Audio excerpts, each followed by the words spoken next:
ಸಾರಾಂಶ ಅಂದರೆ ಸಮ್ಮರಿ. ನಮ್ಮೂರ ಕೆರೆ ಪದ್ಯದಲ್ಲಿ ಕವಿ ಕೆರೆಯ ದಾರಿಯನ್ನ, ಕೆರೆಗೆ ಹೋಗ್ತಕ್ಕಂತಹ ದಾರಿಯನ್ನ ಈ ರೀತಿಯಾಗಿ ವರ್ಣಿಸಿದ್ದಾರೆ. ಯಾವ ರೀತಿ ಅಂತ ಅಂದ್ರೆ, ದಾರಿಯಲ್ಲಿ ತಂಪು ತಂಬೆಲರು, ತಂಪಾದ ನೆರಳು, ಏರಿಯ ಸುತ್ತೆಲ್ಲ ಕಾವಲಿನ ಮರಸಾಲು, ಒಂದೊಂದು ಮರದಲ್ಲಿ 10 ಟೊಂಗೆಗಳು, 10 ಟೊಂಗೆಯಲ್ಲಿ 100 ಹಕ್ಕಿ ಪಕ್ಷಗಳು ತುಂಬಿದೆ ಎಂದು ಕವಿ ವರ್ಣಿಸಿದ್ದಾರೆ. ನಂತರ ಪದಗಳ ಅರ್ಥ ಮತ್ತೆ ಬಿಡಿಸಿ ಬರೆಯುವುದರ ರೂಪದ ಬಗ್ಗೆ ತಿಳಿಯೋಣ ಮಕ್ಕಳೇ. ಮೊದಲನೇದಾಗಿ ನಿಮ್ಮೆಲ್ಲರಿಗೂ ಕನ್ನಡ ಆನ್ಲೈನ್ ತರಗತಿಗೆ ಸ್ವಾಗತ. ಈ ದಿನ ತೆಗೆದುಕೊಂಡಿರುವಂತಹ ತರಗತಿ 7ನೆಯ ತರಗತಿ, ವಿಷಯ ಕನ್ನಡ, ಆಯ್ದ ಭಾಗ ಕೊಳಲ ಜೋಗಿ ಗದ್ಯ. ಈ ಗದ್ಯದ ಮುಂದುವರೆದ ಭಾಗದ ಬಗ್ಗೆ ಈ ದಿನದ ತರಗತಿಯಲ್ಲಿ ತಿಳಿಯೋಣ. ಅಂದ್ರೆ ಕಳೆದ ತರಗತಿಯಲ್ಲಿ ಕೊಳಲೂರು ಅಂತಕ್ಕಂಥ ಊರಿತ್ತು. ಆ ಊರಿನಲ್ಲಿ ಅಂದ್ರೆ ಬಹಳ ವರ್ಷಗಳ ಹಿಂದೆ ಇಲಿಗಳ ಕಾಟ ತುಂಬಾ ಜಾಸ್ತಿ ಆಗಿತ್ತು. ಅಂದ್ರೆ ಇಲಿಯೂರು ಅಂತಕ್ಕಂಥ ಊರಿತ್ತು. ಆ ಇಲಿಯೂರಲ್ಲಿ ಬಹಳ ವರ್ಷಗಳ ಹಿಂದೆ ಇಲಿಗಳ ಕಾಟ ಜಾಸ್ತಿ ಆಗಿತ್ತು. ಅಡಿಗೆ ಮನೆಗಳಲ್ಲಿ ನೆಲುವಿನಲ್ಲಿ ಇಟ್ಟಂತ ಹಾಲು, ಮೊಸರು, ತುಪ್ಪ, ಬೆಣ್ಣೆ ಹೀಗೆ ಎಲ್ಲವನ್ನು ಇಲಿಗಳು ಸಾಲು ಸಾಲಾಗಿ ಬಂದು ತಿಂದು ಖಾಲಿ ಮಾಡ್ತಾ ಇದ್ವು. ಇನ್ನು ಚಿಕ್ಕ ಮಕ್ಕಳು ಊಟಕ್ಕೆ ಕೂತ್ಕೊಂಡ್ರೆ ಅವರು ಒಂದು ತುತ್ತನ್ನು ತೆಗೆದು ಬಾಯಲ್ಲಿ ಇಟ್ಕೊಂಡು ಮತ್ತೊಂದು ತುತ್ತನ್ನು ಕೈಯಲ್ಲಿ ಇಟ್ಕೊಳ್ಳುವಷ್ಟರಲ್ಲಿ ಆ ಮಕ್ಕಳ ಆಹಾರದ ಬಟ್ಲನ್ನೆಲ್ಲ ಖಾಲಿ ಮಾಡ್ತಾ ಇದ್ವು. ಹೀಗೆ ಪ್ರತಿದಿನವೂ ಸಹ ಇಲಿಗಳ ಒಂದು ಅವಾಂತರ, ಕಾಟ ಅಂತಕ್ಕಂಥದ್ದು ದಿನೇ ದಿನೇ ಹೆಚ್ಚಾಗುತ್ತಾ ಇತ್ತು. ಇದನ್ನ ತಡೆಗಟ್ಟೋದಕ್ಕೋಸ್ಕರ ಯಾವ ರೀತಿಯ ಒಂದು ಉಪಾಯವನ್ನ ಮಾಡಿದ್ರು ಅಂತಕ್ಕಂಥದ್ದನ್ನ ಈ ದಿನದ ತರಗತಿಯಲ್ಲಿ ತಿಳಿಯೋಣ. ಮಕ್ಕಳೇ, ಕಳೆದ ತರಗತಿಯಲ್ಲಿ ತಿಳ್ಕೊಂಡಂತ ವಿಷಯಕ್ಕೆ ಸಂಬಂಧಿಸಿದಂತೆ ಪುನರಾವರ್ತನ ಪ್ರಶ್ನೋತ್ತರವನ್ನು ತಿಳಿಯೋಣ. ಕಳೆದ ತರಗತಿಯಲ್ಲಿ ಲೇಖಕರ ಪರಿಚಯ ಮತ್ತು ಪಾಠ ಪ್ರವೇಶವನ್ನ ತಿಳ್ಕೊಂಡಿದ್ವಿ. ಹಾಗೆ ಲೇಖಕರ ಪರಿಚಯದ ಬಗ್ಗೆ ಪ್ರಶ್ನೆಯನ್ನ ಹೇಗೆ ಕೇಳ್ಬೋದಂದ್ರೆ, ಪಂಚಮಂಗೇಶರಾಯರು ಎಲ್ಲಿ ಮತ್ತು ಯಾವಾಗ ಜನಿಸಿದರು? ಅಂದ್ರೆ ಪಂಚಮಂಗೇಶರಾಯರು ಎಲ್ಲಿ ಅಂದ್ರೆ ಸ್ಥಳ, ಯಾವಾಗ ಅಂದ್ರೆ ಅವರ ಜನಿಸಿದಂತಹ ದಿನಾಂಕವನ್ನ ಹೇಳಬೇಕಾಗುತ್ತೆ. ಪಂಚಮಂಗೇಶರಾಯರು ದಕ್ಷಿಣ ಕನ್ನಡ ಜಿಲ್ಲೆಯ ಬಂಟವಾಳದಲ್ಲಿ 1874ರಲ್ಲಿ ಜನಿಸಿದರು. ಪಂಚಮಂಗೇಶರಾಯರ ಕಾವ್ಯನಾಮ ಯಾವುದು? ಇವರ ಕಾವ್ಯನಾಮ ಕವಿಶಿಷ್ಯ ಪಂಚಮಂಗೇಶರಾಯರ ಕಾವ್ಯನಾಮ.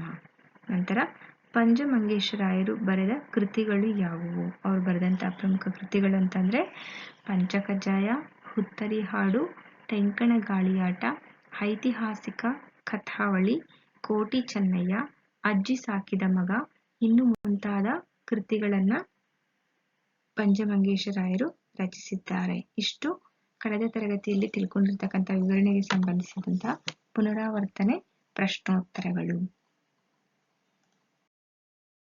ನಂತರ ಮಕ್ಕಳೇ, ಪಾಠವನ್ನ ತಿಳಿಯೋಣ. ಪಾಠ 9 ಕೊಳಲ ಜೋಗಿ. ಕೊಳಲ ಜೋಗಿ ಒಂದು ಪಾಠವನ್ನ ಬರೆದಂತಹ ಲೇಖಕರು ಪಂಚಮಂಗೇಶರಾಯರು. ಒಂದು ಮನೆಯಲ್ಲಿ ಆಳು ಹಾಸಿಗೆಯನ್ನು ಹಾಸಿ ಮಲಗುವ ಕೋಣೆಯ ಬಾಗಿಲನ್ನು ಹಾಕಿದನು. ಒಂದು ಮನೆಯಲ್ಲಿ ಆಳು ಹಾಸಿಗೆಯನ್ನ ಮಲಗೋದಕ್ಕೆ ಅಂತ ಹೇಳಿ ಹಾಸಿಗೆಯನ್ನ ಹಾಕಿ ಆ ಮಲಗುವ ಕೋಣೆ ಅಂದ್ರೆ ಬೆಡ್ರೂಮ್ನ ಬಾಗಿಲಿನ ಡೋರನ್ನ ಕ್ಲೋಸ್ ಮಾಡ್ತಾನೆ. ಅಲ್ಲಿ ಮಲಗಲಿಕ್ಕೆ ಅಂತ ಹೇಳ್ಬಿಟ್ಟು ಮನೆಯವರು ಬರುವಷ್ಟರಲ್ಲಿ ಇಲಿಗಳು ಹಾಸಿದಂತ ಹಾಸಿಗೆಯನ್ನ ಬಟ್ಟೆಯನ್ನ ಕಡಿದು ಅದರೊಳಗಿನ ಹತ್ತಿಯನ್ನು ಕೋಣೆಯಲ್ಲಿ ಚೆದರು ಬಿಟ್ಟಿದ್ದವು. ಇನ್ನೊಂದು ಮನೆಯವರು ದೇವಸ್ಥಾನದ ಉತ್ಸವವನ್ನು ನೋಡಲಿಕ್ಕೆ ನಿಶ್ಚಯಿಸಿದ್ದರು. ಪೆಟ್ಟಿಗೆಯೊಳಗಿನ ಬಟ್ಟೆಗಳನ್ನು ಜರಿ ಬಟ್ಟೆಗಳನ್ನು ತೆಗೆದಿಟ್ಟು ಒಂದೊಂದನ್ನೇ ಧರಿಸಿಕೊಳ್ಳತೊಡಗಿದರು. ಅಷ್ಟರಲ್ಲಿ ಇಲಿಗಳು ಉಳಿದ ಬಟ್ಟೆಗಳನ್ನು ಕತ್ತರಿಸಿ ಚೂರು ಚೂರಾಗಿ ಮಾಡಿದವು. ರಾತ್ರಿಯಲ್ಲಿ ಮಲಗಿದವರ ಕೈಕಾಲುಗಳ ಚರ್ಮವನ್ನು ಕೂಡ ಇಲಿಗಳು ಹರಿತವಾದ ಹಲ್ಲುಗಳಿಂದ ಕತ್ತರಿಸಿ ಬಿಡುತ್ತಿದ್ದವು. ಇಲಿಗಳು ಮಾಡಿನ ಗಳಗಳನ್ನು ಕತ್ತರಿಸಿದ್ದರಿಂದ ಮಾಡುಗಳು ಈಗಲೇ ತಲೆಯ ಮೇಲೆ ಕಳಚಿ ಬೀಳುತ್ತವೋ ಎಂಬಂತೆ ಜೋಲುತ್ತಿದ್ದವು. ಕಿಟಕಿ ಬಾಗಿಲುಗಳ ಕದಗಳನ್ನು ಕೊರೆದು ಬಿಟ್ಟಿದ್ದರಿಂದ ಹಲಗೆಗಳು ಬಲೆಗಳಂತೆ ಕಾಣುತ್ತಿದ್ದವು. ಮಕ್ಕಳೇ, ಒಂದು ಮನೆಯಲ್ಲಿ ಅಂದ್ರೆ ಹಾಳು, ಆ ಮನೆಯ ಒಂದು ಮೇಡ್ ಅಂತ ಏನ್ ಹೇಳ್ತೀವಿ, ಆ ಮನೆಯ ಮೇಡ್ ಹಾಸಿಗೆಯನ್ನ ಹಾಸೋದಕ್ಕೆ ಅಂತ ಹೇಳ್ಬಿಟ್ಟು ಮಲಗುವ ಕೋಣೆಯಲ್ಲಿ ಬೆಡ್ರೂಮ್ ಅಲ್ಲಿ ಹಾಸಿಗೆಯನ್ನ ಹಾಕ್ತಾರೆ ಮಲಗಲಿಕ್ಕೆ ಅಂತ. ಅಲ್ಲಿ ಆ ಮನೆಯವರೆಲ್ಲ ಮಲಗಲಿಕ್ಕೆ ಅಂತ ಹೇಳ್ಬಿಟ್ಟು ಆ ಬೆಡ್ರೂಮಿನ ಬಾಗಿಲನ್ನು ತೆಗೆಯುವಷ್ಟರಲ್ಲಿ, ಮನೆಗೆ ಬಂದು ಬಾಗಿಲನ್ನ ತೆಗೆಯುವಷ್ಟರಲ್ಲಿ ಹಾಸಿಗೆಯಲ್ಲಿದ್ದಂತ ಬಟ್ಟೆನೆಲ್ಲ ಕಡಿದು ಅದ್ರೊಳಗಿರ್ತಕ್ಕಂಥ ಹತ್ತಿಯನ್ನೆಲ್ಲ ಕೋಣೆ ತುಂಬಾ ಅಂದ್ರೆ ಬೆಡ್ರೂಮ್ ತುಂಬಾ ಚೆದರಿ ಬಿಟ್ಟಿರ್ತವೆ, ಚೆಲ್ಲಾಪಿಲ್ಲಿಯಾಗಿ ಹರಡಿರ್ತವೆ. ಇನ್ನೊಂದು ಮನೆಯವರು ದೇವಸ್ಥಾನಕ್ಕೆ ಒಂದು ಉತ್ಸವಕ್ಕೆ ಸಮಾರಂಭಕ್ಕೆ ಹೋಗ್ಬೇಕು ಅಂತ ಹೇಳ್ಬಿಟ್ಟು ಹೊರಟಿರ್ತಾರೆ. ಆಗ ಆ ದೇವಸ್ಥಾನಕ್ಕೆ ಒಂದು ಪೂಜೆಗೆ ಹೋಗ್ಬೇಕು ಉತ್ಸವಕ್ಕೆ ಅಂತ ಹೇಳ್ಬಿಟ್ಟು ರೆಡಿ ಆಗ್ತಾ ಇರ್ತಾರೆ ತೀರ್ಮಾನಿಸಿ. ಪೆಟ್ಟಿಗೆಗಳಿಗೆ ಇದ್ದಂತ ಪಟ್ಟೆ ಅಂದ್ರೆ ಜರಿ ಬಟ್ಟೆಗಳನ್ನ, ರೇಷ್ಮೆ ಬಟ್ಟೆಗಳನ್ನ ತೆಗೆದಿಟ್ಟು ಒಂದೊಂದನ್ನೇ ಹಾಕೊಳ್ತಾ ಇರ್ತಾರೆ, ಧರಿಸ್ಕೊಳ್ತಾ ಇರ್ತಾರೆ. ಅಂತ ಸಂದರ್ಭದಲ್ಲಿ ಇಲಿಗಳು ಉಳಿದ ಬಟ್ಟೆಗಳನ್ನ ಅಂದ್ರೆ ಒಂದು ಬಟ್ಟೆಯನ್ನು ಹಾಕೊಂಡು ಇನ್ನೊಂದು ಬಟ್ಟೆಯನ್ನ ಕೆಳಗಡೆ ಇಟ್ಟಿರ್ತಕ್ಕಂಥ ಬಟ್ಟೆಗಳನ್ನ ಕತ್ತರಿಸಿ ಚೂರು ಚೂರಾಗಿ ಮಾಡಿದವು. ರಾತ್ರಿಯಲ್ಲಿ ಮಲಗಿದವರಂತ ಕೈಕಾಲುಗಳನ್ನ, ಚರ್ಮವನ್ನ ಕೂಡ ಇಲಿಗಳು ಹರಿತವಾದ ಹಲ್ಲುಗಳಿಂದ ಕತ್ತರಿಸಿ ಬಿಡ್ತಿದ್ವು. ರಾತ್ರಿ ಹೊತ್ತೇನಾದ್ರೂ ಮಲ್ಕೊಂಡಿರ್ತಕ್ಕಂಥವರನ್ನ ಕೈಕಾಲುಗಳ ಚರ್ಮವನ್ನು ಕೂಡ ಇಲಿಗಳು ತಮ್ಮ ಹರಿತವಾದಂತಹ ಚೂಪಾದ ಹಲ್ಲುಗಳಿಂದ ಮಲಗಿರ್ತಕ್ಕಂತಹ ವ್ಯಕ್ತಿಗಳ ಚರ್ಮವನ್ನ, ಕೈಕಾಲಿನ ಚರ್ಮವನ್ನ ಹರಿತವಾದ ಹಲ್ಲಿನಿಂದ ಕತ್ತರಿಸ್ಬಿಡ್ತಿದ್ವು. ಇಲಿಗಳು ಮಾಡಿನ ಗಳಗಳನ್ನ ಅಂದ್ರೆ ಮಾಡು ಅಂತಂದ್ರೆ ಮಾಳಿಗೆ ಅಂತ ಹೇಳ್ತೀವಲ್ಲ, ಚಪ್ರ ಹಾಕಿರ್ತಕ್ಕಂಥ ಗಳ, ಅವನ್ನ ಕತ್ತರಿಸ್ಬಿಡ್ತಾ ಇದ್ವು. ಮಾಡುಗಳು ಆ ಗಳವನ್ನ ಕತ್ತರಿಸಿದ್ರಿಂದ ಈಗ್ಲೂ ಆಗ್ಲೋ ತಲೆ ಮೇಲೆ ಕಳಚಿ ಬೀಳ್ತವೆ ಅನ್ನುವ ರೀತಿನಲ್ಲಿ ಕೆಳಗೆ ಜೋತು ಬೀಳ್ತಾ ಇದ್ವು.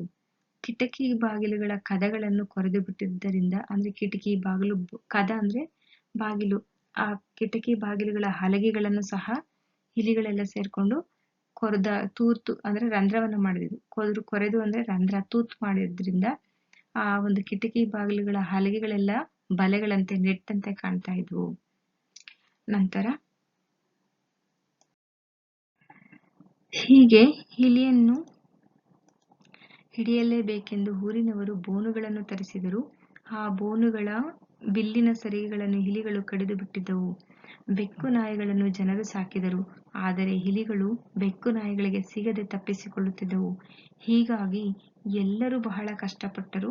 ಕಡೆಗೆ ಒಂದು ದಿನ ಊರಿನ ಜನರೆಲ್ಲ ಆ ಊರ ಗೌಡನ ಚಾವಡಿಯಲ್ಲಿ ಸಭೆ ಸೇರಿದರು. ಬಹಳ ಹೊತ್ತು ಎಲ್ಲರೂ ಆಲೋಚನೆ ಮಾಡಿದ ಮೇಲೆ ಈ ಅವಾಂತರದಿಂದ ತಪ್ಪಿಸುವವರಿಗೆ 200 ರೂಪಾಯಿ ಚಿನ್ನದ ಕಡಗವನ್ನು ಇನಾಮು ಕೊಡುವುದಾಗಿ ಗೌಡನು ಹೇಳಿದನು. ಎಲ್ಲರೂ ಆದೀತೆಂದು ಒಪ್ಪಿದರು. ಆ ಸಮಯದಲ್ಲಿ ಅಲ್ಲಿ ಒಬ್ಬ ಜೋಗಿ ಬಂದನು. ಅವನು ಯಾವಾಗಲೂ ಒಂದೇ ಊರಿನಲ್ಲಿ ಇರುವವನಲ್ಲ. ಅವನಿಗೆ ಮನೆ ಮಾರು ಇರುವುದಿಲ್ಲ. ಹಗಲೆಲ್ಲ ತಿರುಪೆ ಎತ್ತುವನು. ಒಂದು ಮರದ ನೆರಳಲ್ಲಿ ಅನ್ನ ಬೇಯಿಸಿ ಊಟ ಮಾಡುವನು. ರಾತ್ರಿಯಾದೊಡನೆ ಮರದ ಅಡಿಯಲ್ಲಿಯೇ ಬಿದ್ದುಕೊಳ್ಳುವನು. ಬೆಳಕು ಹರಿದ ಕೂಡಲೇ ಹೊರಟು ಇನ್ನೊಂದು ಊರಿಗೆ ಹೋಗುವನು. ಅಂದ್ರೆ ಹೀಗೆ ಇಲಿಗಳ ಕಾಟ ತುಂಬಾ ಹೆಚ್ಚಾಗಿದ್ರಿಂದ ಈ ಇಲಿಗಳನ್ನ ಹೇಗಾದ್ರೂ ಮಾಡಿ ಹಿಡಿಬೇಕು ಅಂತ ಹೇಳ್ಬಿಟ್ಟು ಊರ್ನವರೆಲ್ಲ ಇಲಿಯನ್ನ ಹಿಡಿಯೋದಕ್ಕೆ ಅಂತ ಬೋನ್ ಬರುತ್ತಲ್ಲ, ಆ ತರ ಬೋನನ್ನ ತರಿಸಿದ್ರು. ಆದ್ರೆ ಆ ಬೋನುಗಳಲ್ಲಿ ಬಿಲ್ಲಿನ ಸರಿಗೆಗಳಿರ್ತಾವಲ್ಲ, ಚಿಕ್ಕ ಚಿಕ್ಕ ಒಂದು ತಂತಿಗಳಿರ್ತಾವಲ್ಲ, ಆ ತಂತಿಗಳನ್ನು ಸಹ ಇಲಿಗಳು ಕಡ್ದು ಹಾಕ್ಬಿಟ್ಟಿದ್ವು. ಆದ್ರಿಂದ ಇಲಿಗಳನ್ನು ಹೇಗಾದ್ರೂ ಮಾಡಿ ತಪ್ಪಿಸ್ಬೇಕು ಈ ಕಾಟವನ್ನ ಅಂತ ಹೇಳ್ಬಿಟ್ಟು ಬೆಕ್ಕು ನಾಯಿಗಳನ್ನ ಸಾಕಿದ್ರು ಜನರು. ಆ ಬೆಕ್ಕು ನಾಯಿಗಳನ್ನ ಸಾಕಿದ್ರು ಸಹ ಆ ಬೆಕ್ಕು ನಾಯಿಗಳಿಗೆ ಇಲಿಗಳು ಸಿಗದಂತೆ ತಪ್ಪಿಸಿಕೊಂಡು ಓಡಾಡ್ತಿದ್ವು. ಹೀಗಾಗಿ ಎಲ್ಲರೂ ಬಹಳ ಕಷ್ಟಪಟ್ರು. ಎಷ್ಟೇ ಕಷ್ಟಪಟ್ಟರು ಸಹ ಈ ಇಲಿಗಳ ಕಾಟದಿಂದ ತಪ್ಪಿಸ್ಕೊಳ್ಳೋದಕ್ಕೆ ಸಾಧ್ಯ ಆಗ್ತಿರ್ಲಿಲ್ಲ. ಕಡೆಗೆ ಒಂದು ದಿನ ಊರಿನ ಜನರೆಲ್ಲ ಸೇರ್ಬಿಟ್ಟು ಆ ಊರಿನ ಗೌಡ ಅಂದ್ರೆ ಚಾವಡಿ ಅಂದ್ರೆ ಸಭೆ ಸೇರುವಂತಹ ಒಂದು ಕಟ್ಟೆ ಮೇಲೆ ಜನರೆಲ್ಲ ಸಭೆಯನ್ನ ಸೇರ್ತಾರೆ, ಮೀಟಿಂಗ್ ಅನ್ನ ಸೇರ್ತಾರೆ. ಬಹಳ ಹೊತ್ತು, ಜಾಸ್ತಿ ಹೊತ್ತು, ಹೆಚ್ಚು ಹೊತ್ತು ಎಲ್ರೂ ಒಂದು ಥಿಂಕ್ ಮಾಡ್ತಾರೆ, ಆಲೋಚನೆಯನ್ನ ಮಾಡ್ತಾರೆ. ಆಮೇಲೆ ಈ ಇಲಿಗಳ ಅವಾಂತರದಿಂದ, ಕಾಟದಿಂದ ತಪ್ಪಿಸುವವ್ರಿಗೆ ಆ ಒಂದು ಊರಿನ ಗೌಡ ಹೇಳ್ತಾನೆ, 200 ರೂಪಾಯಿ ಅಂದ್ರೆ 200 ರೂಪಾಯಿ 200 ರುಪೀಸ್ ಬೆಲೆ ಬಾಳ್ತಕ್ಕಂತಹ ಚಿನ್ನದ ಕಡಗವನ್ನ, ಅಂದ್ರೆ 200 ರುಪೀಸ್ ಅಂದ್ರೆ ಬಹಳ ವರ್ಷಗಳ ಹಿಂದೆ 200 ರುಪೀಸ್ ಅಂದ್ರೆ ತುಂಬಾ ವ್ಯಾಲ್ಯೂಬಲ್. ಅದು ಅವಾಗ ಬಹಳ ದೊಡ್ಡ ಮೊತ್ತದ ಒಂದು ಹಣ ಆಗಿರುತ್ತೆ. 200 ರೂಪಾಯಿಗೆ ಚಿನ್ನದ ಕಡಗವನ್ನ ಕೊಡ್ತೀನಿ ಬಹುಮಾನವಾಗಿ. ಇನಾಮು ಅಂದ್ರೆ ಬಹುಮಾನ.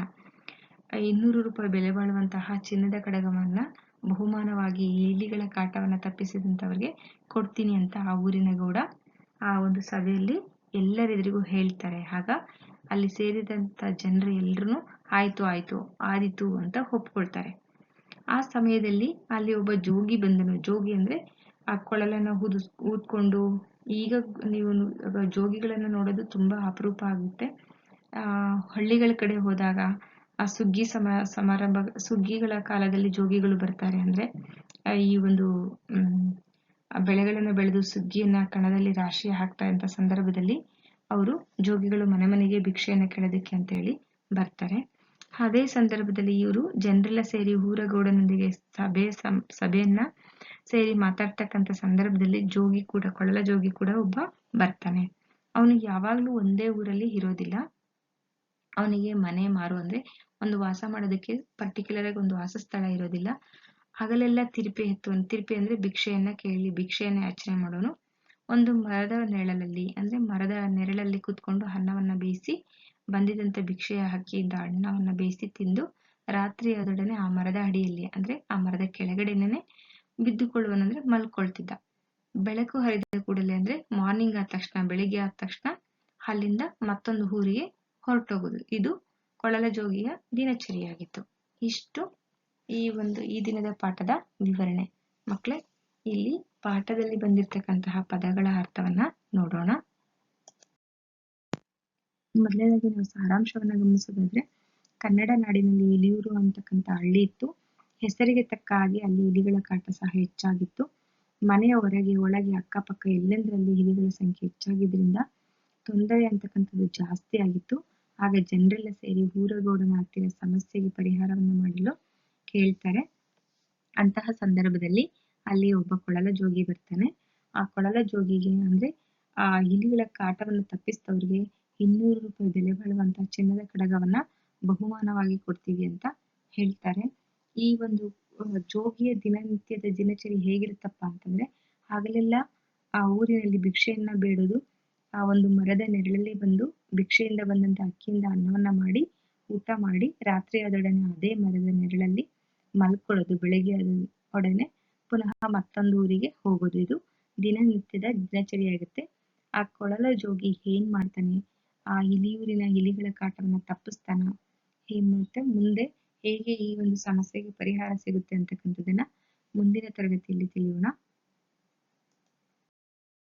ಮಕ್ಕಳೇ, ಈ ದಿನ ಕೊಟ್ಟಿರ್ತಕ್ಕಂಥ ಗದ್ಯ ಭಾಗವನ್ನ ಓದಿ ಕಠಿಣ ಪದಗಳನ್ನ ಅಭ್ಯಾಸ ಮಾಡಿ ಅರ್ಥೈಸ್ಕೊಳ್ಳಿ ಎಂದು ಹೇಳುತ್ತಾ ಈ ದಿನದ ತರಗತಿಯನ್ನು ಮುಕ್ತಾಯ ಮಾಡುತ್ತೇನೆ. ಧನ್ಯವಾದಗಳೊಂದಿಗೆ ನಿಮ್ಮ ವಿನುತಾ.